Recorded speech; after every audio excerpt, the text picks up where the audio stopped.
Prince Andrew, the Duke of York, has long been a figure of intrigue and controversy. Born on February 19, 1960, he is the second son of Queen Elizabeth II and Prince Philip, Duke of Edinburgh. Often referred to as the party prince, Andrew's life has been marked by lavish parties, high-profile friendships, and a lifestyle that many would envy.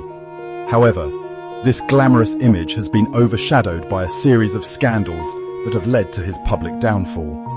His connections to Jeffrey Epstein, a convicted sex offender, have particularly tarnished his reputation, leading to intense scrutiny and criticism. The narrative of Prince Andrew is not just one of privilege and power. It is also a cautionary tale of how one's associations can lead to devastating consequences. Andrew's early life was steeped in royal privilege. He attended prestigious schools and served in the Royal Navy, where he gained a reputation for being adventurous and charismatic. His military career included service during the Falklands War, which earned him respect and admiration. However, it was his personal life that often drew the most attention. Andrew's marriage to Sarah Ferguson in 1986 was a fairy tale for many, but it quickly became a source of tabloid fodder. The couple divorced in 1996, yet they remained close, often seen together at royal events. Despite his royal duties, Andrew's penchant for partying and his high-profile friendships with celebrities and socialites painted a picture of a man living life to the fullest. However, this lifestyle would soon collide with darker realities. The turning point in Prince Andrew's life came with his association with Jeffrey Epstein. Epstein, a financier with a history of sexual misconduct, was arrested in July of 2019 on federal charges of sex trafficking minors.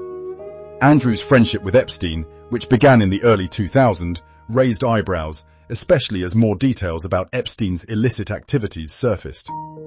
The Duke's visits to Epstein's properties in New York and the Caribbean, along with photographs of the two together, fueled public speculation and concern. The situation escalated when Virginia Giuffre, one of Epstein's accusers, alleged that she was trafficked to Prince Andrew when she was just 17 years old.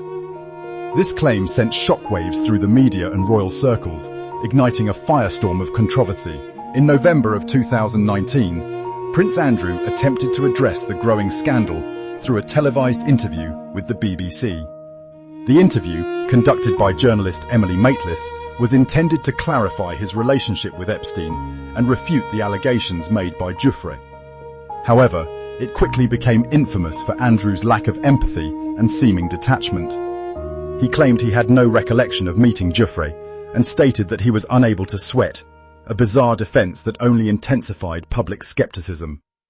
The interview was widely criticized, and many felt that it further damaged his credibility. The fallout was immediate. Andrew announced he would step back from royal duties, a decision that marked a significant turning point in his life. The royal family's response to Prince Andrew's situation was cautious, yet firm. In the wake of the interview, Buckingham Palace issued a statement expressing the Queen's disappointment in her son's actions.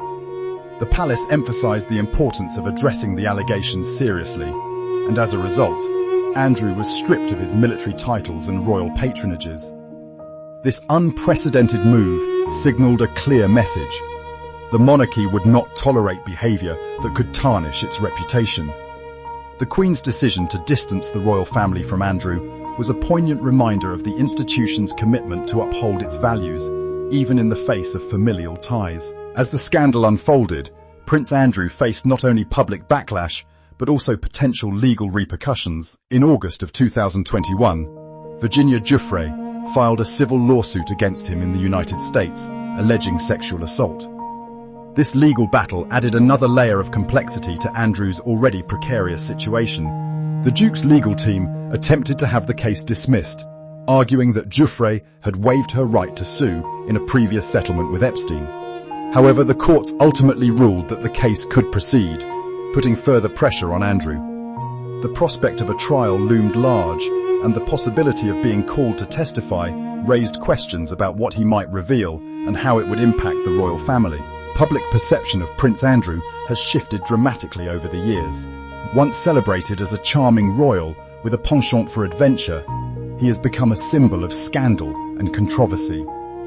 The media's relentless coverage of his connections to Epstein and the allegations against him has painted a picture of a man out of touch with reality. Many people view him as a figure who has squandered his privilege and position, leading to a loss of respect and support. The once beloved party prince is now often referred to as the disgraced Duke, a title that reflects the profound impact of his choices on his life and legacy.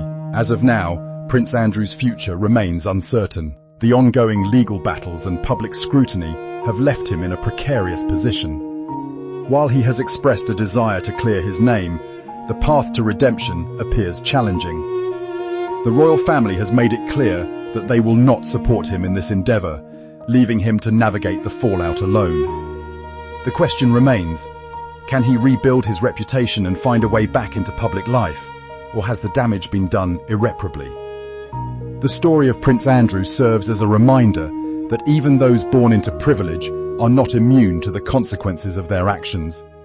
The legacy of the party prince may forever be intertwined with the darker chapters of his life, and the world will be watching closely as this saga continues to unfold.